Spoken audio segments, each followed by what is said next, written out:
মানহাজ কি, এর গুরুত্ব কি? মানে হচ্ছে মেথোডোলজি, পদ্ধতি। এটা খুব গুরুত্বপূর্ণ একটা বিষয়। আমাদের কাছে মাসআলার চাইতে মানহাজটা গুরুত্বপূর্ণ বেশি। বরং ইসলামে মাসআলার চাইতে মানহাজ গুরুত্বপূর্ণ বেশি। মাসআলায় ভুলটা সাধারণ একটা বিষয়, কিন্তু মানহাজে ভুলটা ভয়ঙ্কর। মানহাজে ভুলটা ভয়ঙ্কর। মানহাজু আহলিস সুন্নাহ ওয়াল জামাআহ, আহলিস সুন্নাহ ওয়াল জামাআতের অনেকগুলো মানহাজ আছে। যেমন আকীদার মানহাজ হচ্ছে, আমি যেমন জাস্ট উদাহরণ দিলে বুঝবেন, আল্লাহর আসমা এবং সিফাতের ক্ষেত্রে আহলুস সুন্নাহ ওয়াল জামাতের মানহাজ হচ্ছে আল্লাহ স্বয়ং তার নিজের সম্পর্কে যা বলেছেন, যে এসএম, যে নামগুলো বলেছেন অথবা যে সিফাতগুলো বলেছেন, কিংবা আল্লাহর নাম কিংবা তার সিফাত সম্পর্কে রাসূলুল্লাহ সাল্লাল্লাহু আলাইহি ওয়াসাল্লাম সহিহ হাদিসের মধ্যে যেগুলো বলেছেন সেগুলোকে অবিকল প্রকৃত অর্থে বিশ্বাস করা। এটা হলো আহলুস সুন্নাহ ওয়াল জামাতের মানহাজ। এই মানহাজের উপর চললে আল্লাহর একটা নামের ক্ষেত্রে আপনার ভুল হবে না, আল্লাহর একটা সিফাতের মধ্যে আপনার ভুল হবে না। এখন দেখবেন যে বিভিন্ন বিভ্রান্ত আকীদার কোন মানুষ আল্লাহর রিয়াদকে তাআবিল করে বলছে কি শক্তি, অথবা আল্লাহ শেষ আসমানে শেষ রাতে নেমে আসেন, বুখারীর যে হাদিস সেটাকে বলছে যে আল্লাহ নেমে আসেন, আল্লাহর রহমত নেমে আসেন। অথবা আল্লাহ আরশের উপর আছেন, এটাকে বলা হয় আল্লাহ আরশের উপর আধিপত্য বিস্তার করলেন। অথবা কাসাদা ইলা আল আরশ, আরশের দিকে মনোনিবেশ করলেন। ইস্তাওয়া মানে কাসাদা, আলা মানে ইলা, কাসাদা ইলা আল আরশ, আরশের দিকে মনোনিবেশ করলেন। কারণ আল্লাহ তো কোনো স্থানে অধিষ্ঠিত থাকতে পারেন না, নিজে সিদ্ধান্ত নিয়ে নিয়েছে।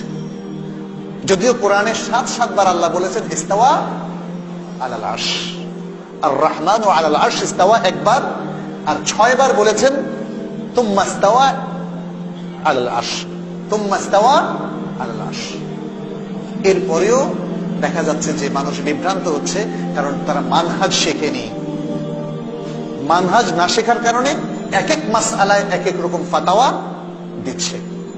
যেমন আরেকটা জিনিস বলি, যেমন মুসলিম যখন কোন ইবাদতের ক্ষেত্রে কি করবে আর না করবে এই প্রশ্নটা আসবে, তখন তাকে মনে রাখা মানহাজ হচ্ছে আল ইবাদাতু কুল্লুহা তাওকীফিয়া, ইবাদত প্রত্যেকটাই হচ্ছে ওহী নির্ভর।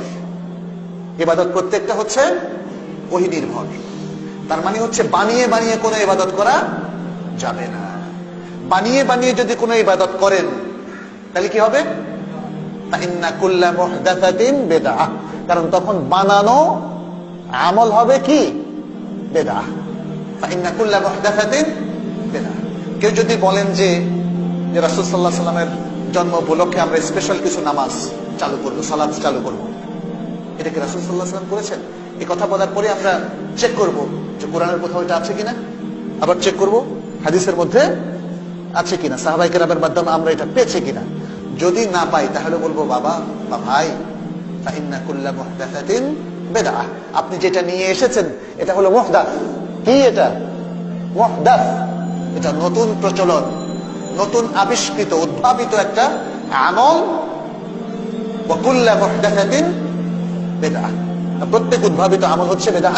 ওয়া কুল্লা বিদআতিন দালালাহ, প্রত্যেক বিদআত হলো দালালাহ। ওয়া কুল্লা দালালাতিন ফিন্নার। কি সুন্দর করে মানহাজ শিখিয়েছেন। কি শিখিয়েছেন রাসূলুল্লাহ সাল্লাল্লাহু আলাইহি ওয়াসাল্লাম? মানহাজ। এই যে বিদআতের মানহাজ শিখালেন, ইয়াকুম ওয়া মুহদাসাতিল উমুর ফাইন্না কুল্লা মুহদাসাতিন বিদআহ ওয়া কুল্লা বিদআতিন দালালাহ ওয়া কুল্লা দালালাতিন ফিন্নার। মানহাজ শিখিয়েছেন।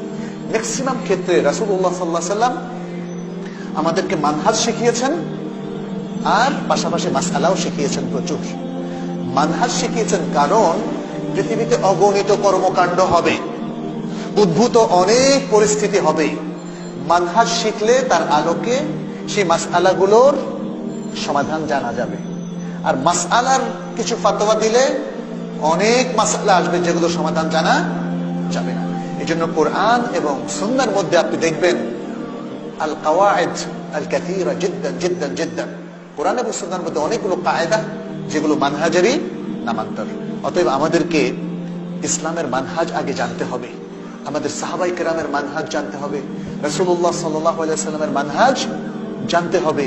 তাহলে আজকে এই যে বিভিন্ন ফেরকা যে ভুলগুলো আছে, আশা করা যায় যে সেগুলো কমে আসবে।